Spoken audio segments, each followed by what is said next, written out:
దేవుని నామమునకు మహిమ కలుగునుగాక. ఈ ఉదయకాలము మీకందరికీ వందనాలు తెలియచేస్తున్నాను. ఈ దినము మిమ్ములను బలపరచు దేవుని మాట. నీవు ఘనకార్యములను పూనుకొని విజయము పొందుదువుగాక. మొదటి సమూయేలు గ్రంథము 26వ అధ్యాయము 25వ వచనం.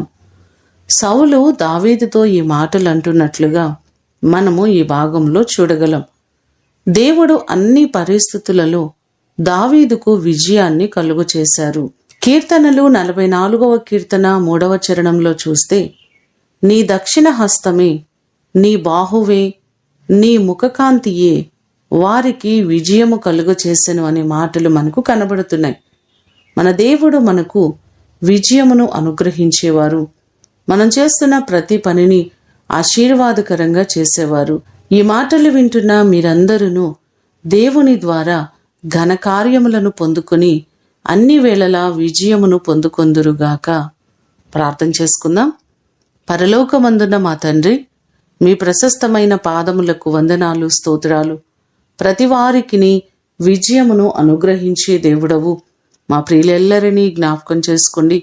వారు ప్రారంభిస్తున్న ప్రతి పనిని ఆశీర్వాదకరంగా, దీవెనకరంగా, ఘనముగా మీరు జరిగించండి ప్రభువా. ప్రతి వారిని మీ దయగలిగిన హస్తాల్లో భద్రపరచమని వేడుకుంటున్నాం. ప్రతివారు చేస్తున్న పనిపాటల్లో తోడుగా ఉండండి. వారి ప్రతి ప్రయత్నంలో సఫలతను మీరు కలుగ చేయండి ప్రభువా. ఈ దినము కొరకు వందనాలు, కృతజ్ఞతలు మీకు తెలియచేస్తూ యేసు అతి ఘనమైన నామమున అడిగి వేడుకొని పొందియున్నాము తండ్రి. ఆమేన్. దేవుడు మిమ్ములను దీవించునుగాక.